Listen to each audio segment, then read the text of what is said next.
ট্রেনের এসি কামরার বেডশিট নিজের ব্যাগে ঢুকিয়ে নেওয়ার অভিযোগ ঘিরে বিতর্ক শুরু হয়েছে হুগলির চুঁচুড়ায়। ভাইরাল হওয়া একটি ভিডিওকে কেন্দ্র করে চাদর চুরির অভিযোগ উঠেছে বিজেপি নেতা মৃন্ময় মজুমদারের বিরুদ্ধে। ঘটনাটি ঘটেছে গতকাল হুল এক্সপ্রেস ট্রেনে। জানা গেছে ওই দিন মৃন্ময় মজুমদার সিউড়ি আদালতে যাওয়ার পথে ট্রেনে সফর করছিলেন। সেই সময়ের একটি ভিডিও সামাজিক মাধ্যমে ছড়িয়ে পড়ে, যেখানে রেল কর্মীদের সঙ্গে তার বাতানুবাদ দেখা যায়। ভাইরাল ভিডিওতে এক রেল কর্মীকে বলতে শোনা যায়, আপনি এটা কখনো নিজের মনে করে নিতে পারেন না। এর জবাবে মৃন্ময় মজুমদারকে সরি সরি বলতে শোনা যায় বলেও ভিডিওতে ধরা পড়েছে। এই ভিডিও প্রকাশ্যে আসার পর বিজেপি নেতার বিরুদ্ধে ট্রেনের বেডশিট চুরি করার অভিযোগ উঠেছে। এ নিয়ে রাজনৈতিক মহলে শুরু হয়েছে তীব্র বিতর্ক। অভিযোগ অস্বীকার করে বিজেপি নেতা মৃন্ময় মজুমদার বলেন, তার বিরুদ্ধে সম্পূর্ণ মিথ্যা অভিযোগ তোলা হয়েছে এবং এটি একটি রাজনৈতিক ষড়যন্ত্র। তিনি জানান, ব্যান্ডেল থেকে সিউড়ি যাওয়ার সময় বাথরুম থেকে বেরোনোর মুহূর্তে কয়েকজন যাত্রী ধাক্কাধাক্কি করলে তিনি পাশের একটি কামরায় ঢুকে পড়েন। সেখানে খবরের কাগজ পড়ার সময় রেলকর্মীদের সঙ্গে একটি বিবাদ হয় বলে তার দাবি। মৃন্ময় মজুমদারের বক্তব্য, ওই আসনটি তার ছিল না এবং তার ব্যাগ বা আসন থেকে কোনো চাদর উদ্ধার হয়নি। তিনি প্রশ্ন তোলেন, যদি কোনো বেআইনি কাজ হয়ে থাকে তবে কেন জিআরপি এবং আরপিএফ কে জানানো হয়নি। তিনি আরও জানান, বিষয়টি নিয়ে তিনি রেলমন্ত্রী অশ্বিনী বৈষ্ণব এবং হাওড়ার ডিআরএম কে চিঠি দিয়েছেন। ভাইরাল ভিডিও অভিযোগের বিরুদ্ধে আইনি পদক্ষেপ নেওয়ার কথাও জানান তিনি। এদিকে এই ঘটনাকে উদ্ধত করে সামাজিক মাধ্যম এক্সে পোস্ট করেছে সর্বভারতীয় তৃণমূল কংগ্রেস। পোস্টে বিজেপিকে কটাক্ষ করে চাদর চুরি ও রেল কর্মীকে হেনস্থার অভিযোগ তোলা হয়েছে। ভাইরাল ভিডিও পাল্টা অভিযোগ প্রতিযোগিতায় ঘটনাটি নিয়ে রাজনৈতিক তরজা তুঙ্গে উঠেছে। তবে রেলের পক্ষ থেকে এখনো পর্যন্ত এই বিষয়ে কোনো আনুষ্ঠানিক বিবৃতি মেলেনি। ঘটনাটি ঘিরে বিতর্ক চললেও বিষয়টি নিয়ে তদন্ত বা আইনি পদক্ষেপ হবে কিনা তা এখনো স্পষ্ট নয়। কাল আমি আমার প্রফেশনাল কাজে ব্যান্ডেল থেকে সিউড়ি হুল এক্সপ্রেস করে যাচ্ছিলাম। তো এই আপনার ঠিক বোলপুর জাস্ট ট্রেনটা ছাড়ার পরে আমি বাথরুমে যাই। বাথরুম থেকে বেরোয়ার পথে আমাকে 4-5 জন লোক ট্রেন থেকে ধাক্কা মেরে ফেলে দেওয়ার চেষ্টা করে। আমি বুদ্ধি করে দ্রুততার সাথে আমি কামরার মধ্যে ঢুকে যাই।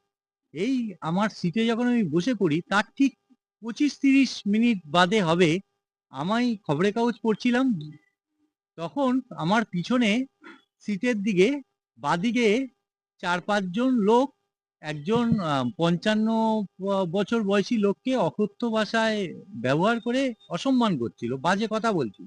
আমি তখন 5-6 মিনিট হয়ে যাওয়ার পরে বললাম, দাদা একটু আস্তে কথা বলুন।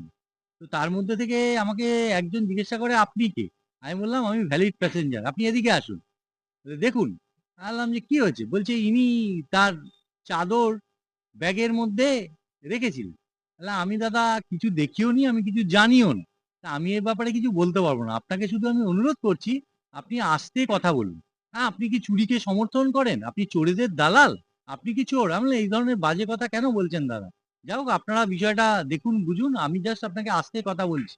হ্যাঁ, তো বলেই আমাকে বলছি যে, জানেন এই 300 টাকার চাদরের 700 টাকা এর থেকে কেটে নিতে পারে, এর চাকরি সাসপেন্ড হয়ে যেতে পারে। আমি বললাম, দেখুন দাদা, আমি চুরিকে সমর্থন করি না বা এই ধরনের ঘটনার বিষয়ে আমি কিছু জানি না, তা আমাকে এগুলো কথা বলছেন। ওকে, ইটস অল রাইট, সরি বলে আমি আমার নিজের সিটে আমি বসে পড়ি। আমি একটি লেদারের ব্যাগ নিয়ে গেছিলাম, তার মধ্যে আমার দুটো ব্রিফ ছিল, ফাইল সমেত, ল্যাপটপ ছিল এবং আমার আইনের বই ছিল এবং আমার একটা পেনের খাপ ছিল এবং আমার গ্রাউন্ড ছিল। আর আমি উপরে একটা জ্যাকেট পরেছিলাম ঠান্ডার জন্য। তো এই হচ্ছে ঘটনা। কোনো এক ট্রেনে সেখানে চাদর চুরি করতে গিয়ে ধরা পড়েছে। তাহলে চিন্তা করুন, তিনি একজন পেশায় আইনজীবী, তিনি ন্যায় দেন, তিনি বিচার করেন, মানুষকে ভালো রাখার চেষ্টা করেন, আর সেখানে চুরি করছে। এটা বিজেপির এটা ধর্ম, বিজেপির এটা কর্ম। বিজেপির নেতারা এখনও তারা ক্ষমতায় আসেনি, এখনই তারা শুরু করে দিয়েছে এই চুরি। তাহলে এরপর যদি এরা সরকারে আসে এই পশ্চিম বাংলায়, তাহলে কি হতে পারে এনাদের দেখেই তাহলে দেখুন, এই থেকেই আপনারা বুঝে নিন যে এখন তারা ক্ষমতায় নেই এই পশ্চিম বাংলায়। এখনই তারা চুরি করছে। কোথায় কি সম্পত্তি চুরি করছে? সরকারি সম্পত্তি। কার? কেন্দ্রীয় সরকারের। কোথাকার? ট্রেনের। কাজে এ থেকেই বোঝা যায় যে একজন শিক্ষিত মানুষ যে ন্যায়ের বিচার করেন, সেই চুরির দায়ে ধরা পড়ছে। তাহলে এই থেকেই বোঝা যাচ্ছে যে বিজেপির ক্ষমতায় এলে বিজেপি কি করবে পশ্চিমবাংলায়। দেখুন, এর সাথে দলের কোনো সম্পর্ক নেই। পার্সোনাল ওর ব্যাপার, পার্সোনাল কোথায় বেড়াতে যাচ্ছে, হয়তো কোনো ঘটনা ঘটেছে, কোনো ভুল আন্ডারস্ট্যান্ডিং হতে পারে, ভুল করেও হতে পারে, সেটা তারই ব্যাপার, সেই বলতে পারবে এর উত্তর। তবে এর সাথে আমাদের দলের কোনো সম্পর্কও নেই, আর দল আমাদের কোনো দায়ও নেবে না।